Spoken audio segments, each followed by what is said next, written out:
Russell, a friend of Sarah Ferguson, has revealed that she's on the cusp of a nervous breakdown as her daughters are being dragged into the scandal over her association with Jeffrey Epstein. Sarah Ferguson is spiralling. The former Duchess of York, once the royal family's comeback queen, is said to be on edge, more so than Andrew.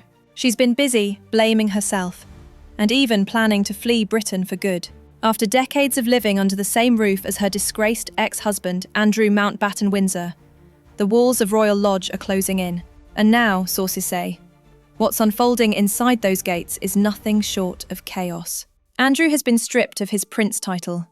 His honours are gone. And now, he's agreed to give up the 30-room Royal Lodge, the home he's occupied for decades on what many call peppercorn rent. Inside the mansion, boxes line the corridors. Amazon deliveries pile up unopened, a mountain of clutter symbolic of years of privilege collapsing in slow motion. It'll take weeks, if not months, to shift all their stuff out, one insider told the Daily Mail. The scene, according to those close to the couple, feels like the aftermath of a storm.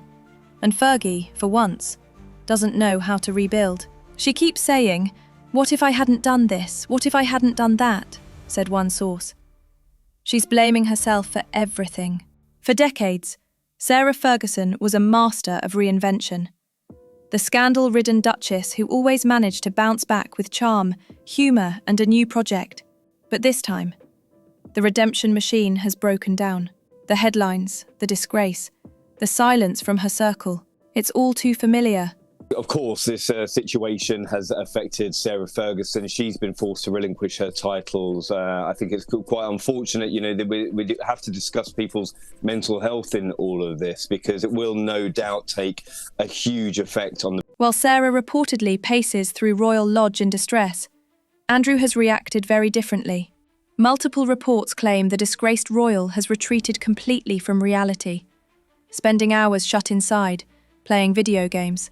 Those close to the family describe him as holed up in his private quarters, isolated and withdrawn, escaping into screens while the world outside collapses. It's an image that perfectly captures where the House of York stands today. A fallen prince, clinging to distractions, and a former duchess, drowning in regret.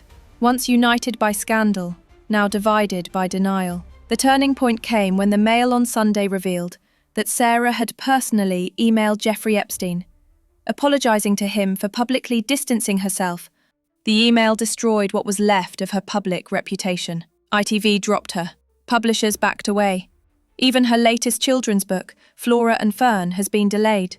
Originally scheduled for October 9th, the book's release was quietly pushed back to late November. Waterstones confirmed the change, while industry insiders described the move as sensible, given the scandal surrounding her name. For a woman who spent decades monetising forgiveness, the silence from her partners is deafening. To understand this collapse, you have to understand the pattern.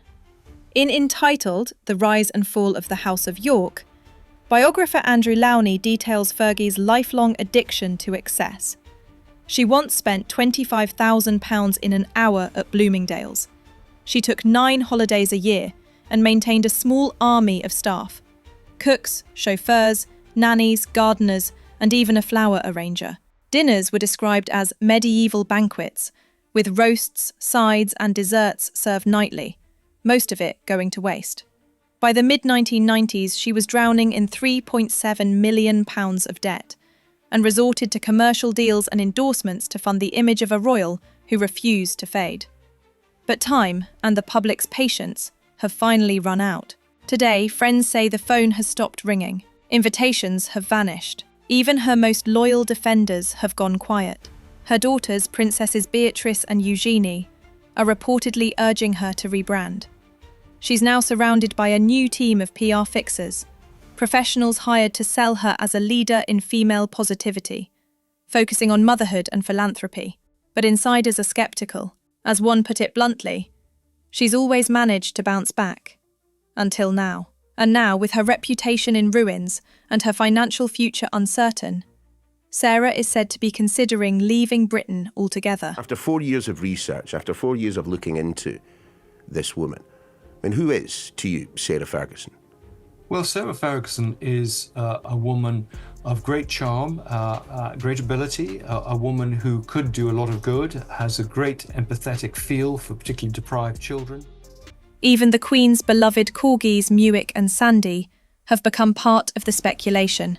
Buckingham Palace has confirmed that the dogs will remain with the family once the Royal Lodge is vacated, though it remains unclear whether they'll live with Andrew, Sarah, or one of their daughters. It's a small but symbolic question, one that perfectly sums up the confusion and collapse of this once glamorous household.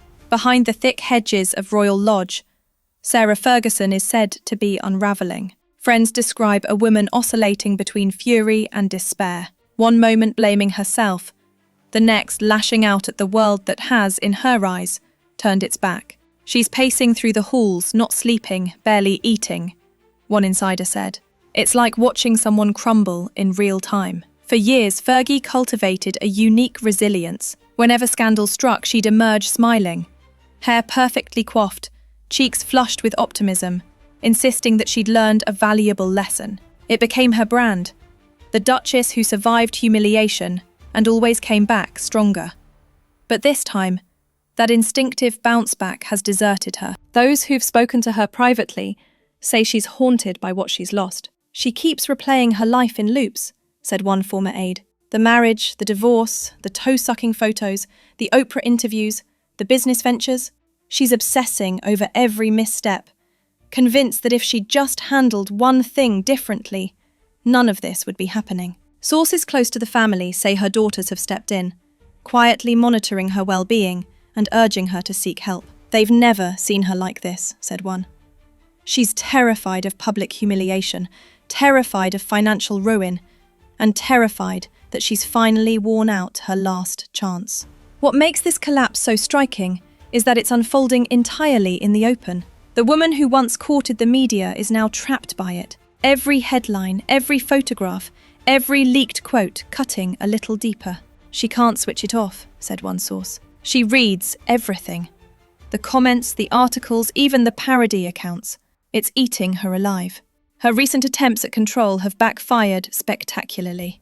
The new PR team, reportedly hired to reposition her as a leader in female empowerment, are said to be struggling.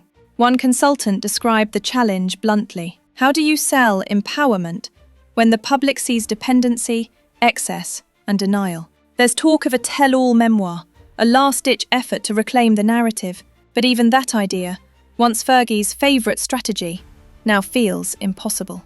No major publisher will touch her right now, said a senior editor. She's become uninsurable. The risk of fresh revelations is simply too great. Andrew spends his days locked away, lost in video games, while Sarah drifts from room to room, clutching her phone, waiting for calls that no longer come. The house, once a symbol of defiance, now feels like a mausoleum for two people who refuse to let go. One longtime friend described a scene that borders on tragic. It's not just the unopened boxes, it's the atmosphere. You can feel the panic in the air. She's watching everything fall apart, and there's nothing left to hide behind. Fergie's loyal staff, those who remain, are said to tread carefully, unsure when the next emotional outburst might erupt. The stress of eviction, financial strain, and public disgrace have pushed her close to breaking point. She's fragile, said one insider. The tough facade has cracked. This is a woman genuinely afraid of what comes next. Those close to her say that for the first time in decades, Fergie has no plan, no brand partnerships, no lucrative speaking engagements, no guaranteed home. The network that once propped her up has disappeared. She's realising how few true friends she has left, said one acquaintance. People loved the title. Without it, she's alone. Royal watchers call this the final act, the point where Sarah Ferguson must either reinvent herself honestly or disappear entirely from public life. But the question remains, does she have the strength to do either? Because beneath the headlines and the hollow press statements lies something far more human, a woman confronting the ruins of her own mythology. The Duchess who once embodied survival now faces the one scandal she can't outrun, herself. And as movers prepare to dismantle Royal Lodge box by box, the story of Sarah Ferguson, her rise, Her reinventions, her unrelenting need to be seen, ends not with applause, but with silence. And so, the once inseparable pair who branded themselves the world's happiest divorced couple now sit on opposite ends of the same downfall. The Duchess, who once lived for the spotlight, now hides from it. And as she quietly prepares to leave the UK, the question remains, is Sarah Ferguson truly fleeing the chaos or just running from herself? Be sure to subscribe and hit the bell so you don't miss my latest updates on the royal family.